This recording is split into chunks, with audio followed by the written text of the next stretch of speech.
नमस्कार और the deep dive में आपका स्वागत है। आज हम भारत के संवैधानिक नक्शे के एक बहुत ही अहम हिस्से पर नजर डाल रहे हैं। एक ऐसा पद जो हर राज्य में मौजूद है, राज्यपाल। ये सिर्फ एक प्रशासनिक पदवी नहीं है, ये हमारे संविधान की एक गहरी सोच का नतीजा है। और आज की हमारी बातचीत इसी पद और इससे जुड़े संविधान के एक खास अनुच्छेद पर ही केंद्रित होगी। जी, हम बात कर रहे हैं अनुच्छेद 153 की। यही वो प्रावधान है जो ये तय करता है कि हर राज्य का एक राज्यपाल होगा।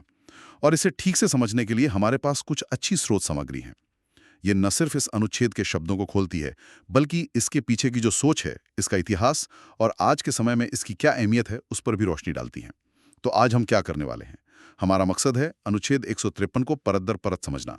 ये कहता क्या है, हमारे संघीय ढांचे में मतलब केंद्र और राज्यों के रिश्ते में इसका क्या वजन है और असल जिंदगी में इसके मायने क्या हैं। तो चलिए इस विषय की गहराई में उतरते हैं। छेद 153 के बिल्कुल बुनियादी नियम से हमारी स्रोत सामग्री बताती है कि ये कहता है प्रत्येक राज्य के लिए एक राज्यपाल होगा।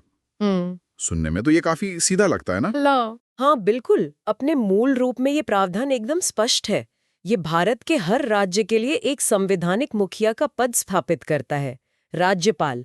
ये राज्य की कार्यपालिका मतलब सरकार के कामकाज के औपचारिक प्रमुख होते हैं। जैसे केंद्र में राष्ट्रपति हैं, वैसे ही राज्य स्तर पर राज्यपाल। तो इसका सीधा मतलब है कि हर राज्य की अपनी एक अलग पहचान और उसका अपना एक संवैधानिक प्रमुख होगा। ये राज्य के अस्तित्व को एक औपचारिक शक्ल देता है, आप कह सकते हो। ठीक है, तो हर राज्य का अपना एक प्रमुख, ये बात तो साफ है। लेकिन फिर इसी अनुच्छेद में एक और परत है जो थोड़ी कह सकते हैं अलग बात कहती है। स्रोत बताते हैं कि अनुच्छेद 153 में यह भी लिखा है कि ऐसा जरूरी नहीं कि हर राज्य के लिए अलग व्यक्ति ही राज्यपाल हो। मतलब एक ही व्यक्ति दो या अधिक राज्यों का राज्यपाल भी नियुक्त किया जा सकता है। ये तो पहले वाले नियम से थोड़ा हटकर हो गया। स्रोत इस अपवाद के पीछे की क्या वजह बताते हैं? क्या ये सिर्फ एक सुविधा की बात है? सोच शामिल है। दरअसल संविधान बनाने वालों ने शायद ये अंदाजा लगाया होगा कि भविष्य में ऐसी स्थितियां आ सकती हैं, खासकर छोटे राज्यों के मामले में, जहां एक अलग पूर्णकालिक राज्यपाल रखना शायद जरूरी ना लगे या प्रशासनिक रूप से ज्यादा कारगर ना हो सकता है कुछ राज्यों के लिए अलग राज्यपाल का पूरा सेटअप, उसका खर्च, वो व्यावहारिक न समझा जाए। ऐसे में या फिर कभी प्रशासनिक तालमेल बिठाने के लिए एक ही अनुभवी व्यक्ति को एक से ज्यादा राज्यों का जिम्मा सौंपना एक समझदारी भरा विकल्प हो सकता है। ये संविधान को बदलती जरूरतों के हिसाब से ढालने की क्षमता देता है। और हाँ, ये याद रखना जरूरी है कि नियुक्ति हमेशा राष्ट्रपति ही करते हैं, केंद्र सरकार की सलाह पर, चाहे वो एक राज्य के लिए हो या एक से ज्यादा के लिए। अच्छा, यानी ये लचीलापन पहले से ही सोचा गया था, कोई बाद में डाली गई चीज नहीं है। चलिए अब थोड़ा और पीछे चलते हैं इतिहास में। ये पूरी व्यवस्था, राज्य में एक राज्यपाल का होना, ये आई कहाँ से? हमारी स्रोत सामग्री में संविधान सभा की बहसों का और खास तौर पर डॉक्टर बाबा साहेब अम्बेडकर के विचारों का जिक्र मिलता है। क्या स्रोत इस पर कुछ रोशनी डालते हैं कि इस पद को बनाने का असल मकसद क्या था? क्या सोच थी इसके पीछे? हाँ बिल्कुल, संविधान सभा में राज्यपाल के पद, उसकी शक्तियों और भूमिका पर काफी गहराई से बहस हुई थी। ये कोई आसानी से तय हुआ पद नहीं था। स्रोत सामग्री डॉक्टर अंबेडकर के एक बहुत महत्वपूर्ण दृष्टिकोण को सामने लाती है। उन्होंने बहुत जोर देकर ये साफ किया था कि राज्यपाल को सिर्फ केंद्र सरकार का एक नुमाइंदा या एजेंट समझ लेना एक भूल होगी। उनकी नजर में राज्यपाल की भूमिका इससे कहीं ज्यादा बड़ी और अहम थी। वो उस राज्य में संविधान के प्रहरी थे, एक रक्षक। उनका पहला कर्तव्य ये देखना था कि राज्य का शासन संविधान के दायरे में और उसके नियमों के अनुसार चल रहा है या नहीं। ये एक काफी वजनदार जिम्मेदारी है। संविधान का प्रहरी, ये नजरिया तो राज्यपाल की भूमिका को काफी ऊंचा दर्जा देता है, सिर्फ एक प्रतिनिधि से कहीं ज्यादा। बिल्कुल। और इसी नजरिए से देखें तो अनुच्छेद 153 को भारत के संघीय ढांचे में एक संतुलन साधने वाले तत्व के तौर पर लाया गया था। राज्यपाल को केंद्र और राज्यों के बीच एक पुल की तरह देखा गया, एक ऐसा पद जो दोनों स्तरों के बीच संवाद बनाए रखे, समन्वय स्थापित करे और संवैधानिक व्यवस्था को बनाए रखने में मदद करे।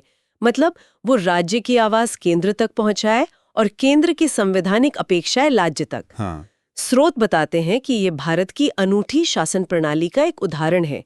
हम पूरी तरह से अमेरिका जैसे संघीय यानी फेडरल भी नहीं है और ना ही ब्रिटेन जैसे पूरी तरह एकात्मक यानी यूनिटरी। हमारा रास्ता बीच का है, जिसे कभी-कभी अर्ध संघीय या क्वासी फेडरल कहा जाता है। राज्यपाल का पद इसी मिले-जुले ढांचे का एक प्रतीक है, जो केंद्र और राज्यों के बीच के जटिल रिश्ते को दर्शाता है। ये संघीय सेतु वाली बात वाकई सोचने लायक है। ये दिखाता है कि ये पद सिर्फ एक औपचारिकता नहीं, बल्कि इसके पीछे एक गहरा संवैधानिक विचार था। तो ये तो हुई इतिहास और सिद्धांत की बात। अब आते हैं आज की हकीकत पर। भारत में आज 28 राज्य हैं। अनुच्छेद 153 आज जमीनी स्तर पर कैसे काम कर रहा है? स्रोत में कुछ ऐसे राज्यपालों के उदाहरण भी हैं जो एक से ज्यादा राज्यों का कार्यभार संभाल रहे हैं, जैसे लेफ्टिनेंट जनरल गुरमीत सिंह, उत्तराखंड और शायद किसी और राज्य का अतिरिक्त प्रभार उनके पास रहा हो, और सीपी राधाकृष्णन, तेलंगाना और झारखंड। यहां मामला वाकई दिलचस्प हो जाता है। जब एक ही व्यक्ति दो अलग अलग राज्यों का राज्यपाल होता है तो उसका कामकाज पर क्या असर पड़ता है? क्या स्रोत इसके व्यवहारिक पहलुओं पर कुछ बताते हैं? हाँ, इसके कई व्यवहारिक पहलू हैं और स्रोत इस पर कुछ जानकारी देते हैं।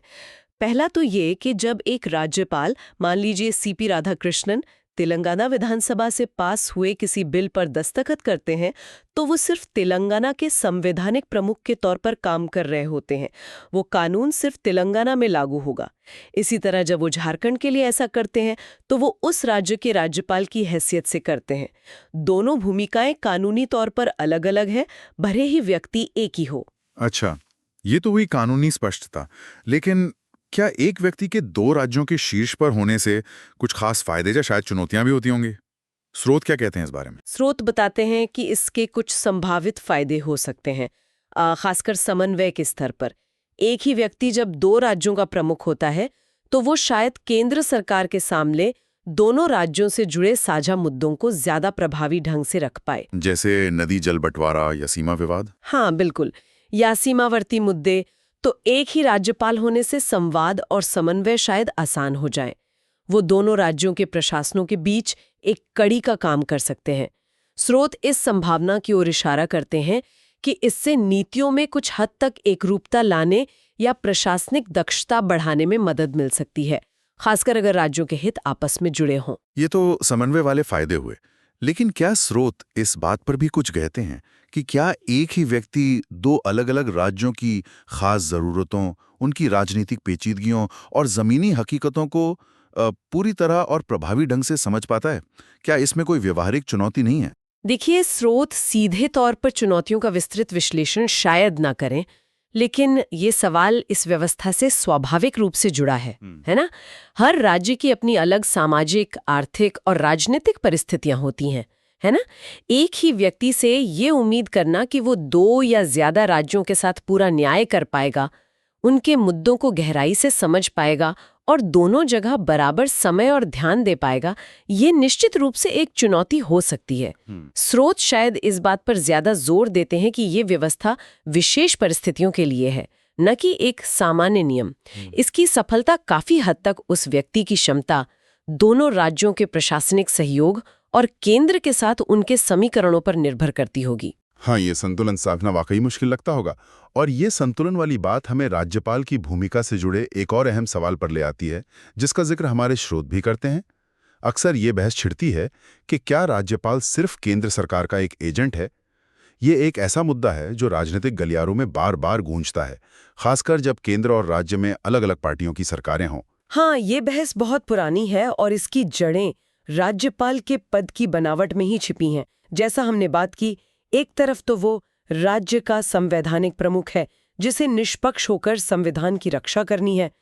दूसरी तरफ उसकी नियुक्ति और पद पर बने रहना व्यवहारिक रूप से केंद्र सरकार की सलाह पर निर्भर करता है। स्रोत बताते हैं कि इसी दोहरी स्थिति के कारण अक्सर ये धारणा बनती है या आरोप लगते हैं कि राज्यपाल शायद केंद्र के इशारों पर काम कर रहे हैं, खासकर राज्य सरकारों के फैसलों पर सवाल उठाने या उनमें देरी करने के मामलों में। इससे राज्य की स्वायत्तता पर असर पड़ने की चिंताएं जताई जाती हैं। तो इस लगातार चलने वाले विवाद पर हमारी संवैधानिक व्यवस्था या न्यायपालिका का क्या कहना है?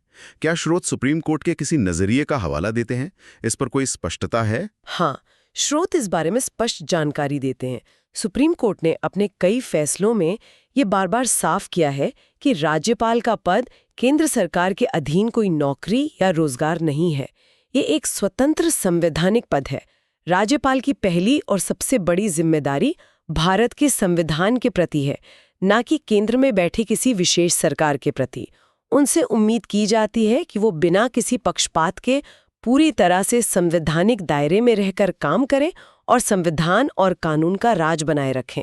स्रोत बताते हैं कि अदालत ने राज्यपाल की भूमिका को राज्य के संवैधानिक संरक्षक के रूप में पुख्ता किया है, मजबूत किया है। यानी संवैधानिक स्थिति तो एकदम साफ है कि ये एक स्वतंत्र पद है, इसमें कोई दो राय नहीं। हाँ, सैद्धांतिक और कानूनी रूप से स्थिति यही है, लेकिन स्रोत ये भी इशारा करते हैं कि व्यवहार में जमीनी हकीकत पर शक्तियों के इस संतुलन को बनाए रखना हमेशा आसान नहीं होता। क्या है कि राज्यपाल के पास कुछ विवेकाधीन शक्तियां भी होती हैं। हाँ, जैसे मुख्यमंत्री की नियुक्ति। बिल्कुल, मुख्यमंत्री की नियुक्ति, विधानसभा भंग करने की सिफारिश या किसी बिल को राष्ट्रपति के लिए आरक्षित करना। इनके इस्तेमाल को लेकर अक्सर विवाद खड़े हो जाते हैं। यहीं पर यह सवाल उठता है कि कैसे इस पद की संवैधानिक स्वतंत्रता और संघीय ढांचे के नाजुक संतुलन को असलियत में बनाए रखा जाए। यहाँ महत्वपूर्ण बात यह है कि हम सिर्फ स्रोत में दी गई जानकारी के आधार पर बात कर रहे हैं, और स्रोत ये स्पष्ट करते हैं कि सर्वोच्च न्यायालय इस पद को स्वतंत्र मानता है, लेकिन व्यवहार में तनाव और बहस की स्थितियां बनती रहती हैं। समझ गया। तो कानूनी स्थिति स्पष्ट है, पर व्यावहारिक चुनौतियां बनी रहती हैं। चलिए अब इस पूरी चर्चा को समेटते हैं। अगर हमें अनुच्छेद 153 के निचोड़ या उसके सबसे अहम योगदान को समझना हो तो वो क्या होगा, आप कैसे बताएंगी? देखिए, अनुच्छेद 153 भारतीय संविधान की नींव का एक पत्थर है, कह सकते हैं। इसका सबसे पहला और बुनियादी काम है हर राज्य के लिए संवैधानिक प्रमुख के पद को सुनिश्चित करना। ये राज्य स्तर पर शासन की एक औपचारिक निरंतरता और पहचान देता है।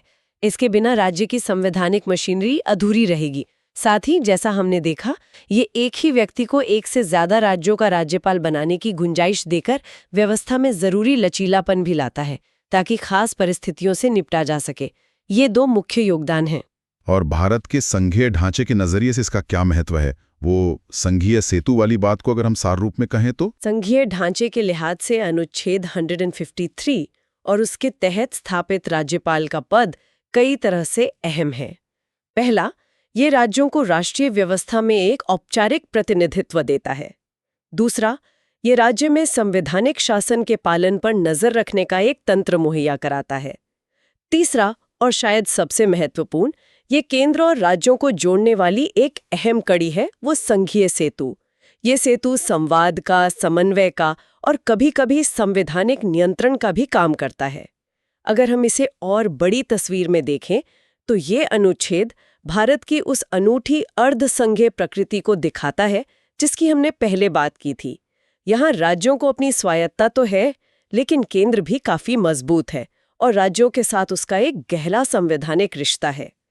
राज्यपाल का पद इसी जटिल और नाजुक संतुलन का एक जीता जागता प्रतीक है, जो इस रिश्ते को बनाए रखने में भूमिका निभाता है। बहुत अच्छी तरह से समझाया आपने। तो कुल मिलाकर अनुच्छेद 153 सिर्फ एक लाइन का प्रावधान नहीं है, बल्कि ये भारत के संघीय ताने बाने और राज्य स्तरीय शासन की पूरी संरचना का एक महत्वपूर्ण आधार है। ये राज्यपाल के पद की स्थापना करता है, जो हर राज्य के लिए जरूरी है, और साथ ही इसमें विशेष परिस्थितियों के लिए लचीलापन भी है, जैसा कि एक व्यक्ति का कई राज्यों का राज्यपाल होना दिखाता है। यह स्थिरता और जरूरत के हिसाब से ढलने की क्षमता दोनों देता है। बिल्कुल सही कहा। और ये पूरी चर्चा हमें एक अहम सवाल पर सोचने के लिए भी छोड़ जाती है, जो सीधे हमारी स्रोत सामग्री से ही निकलता है। राज्यपाल की इस दोहरी भूमिका को देखते हुए एक तरफ राज्य का संवैधानिक प्रमुख, दूसरी तरफ कहीं न कहीं केंद्र द्वारा नियुक्त प्रतिनिधि। भारत का राजनीतिक मंजर लगातार बदल रहा है, केंद्र राज्य संबंध भी विकसित हो रहे हैं। ऐसे में भविष्य में अनुच्छेद 153 की व्याख्या और जमीनी कार्यप्रणाली कैसे विकसित हो सकती है, खासकर उन स्थितियों में जब केंद्र और राज्य में अलग-अलग राजनीतिक दलों की सरकारें हों, तब इस पद की स्वतंत्रता और संघीय संतुलन को बनाए रखने की चुनौती का सामना कैसे किया जाएगा। ये एक ऐसा सवाल है जिसका जवाब वक्त के साथ ही सामने आएगा, और इस पर नजर रखना दिलचस्प होगा। यह वाकई एक विचार करने लायक प्रश्न है, और यह याद दिलाता है कि संविधान कोई पत्थर की लकीर नहीं, बल्कि एक जीवंत दस्तावेज है जिसकी समझ और व्यवहार समय के साथ बदलता रहता है। और इसी विचार के साथ अनुच्छेद 153 पर हमारी आज की ये गहरी पड़ताल यहीं समाप्त होती है।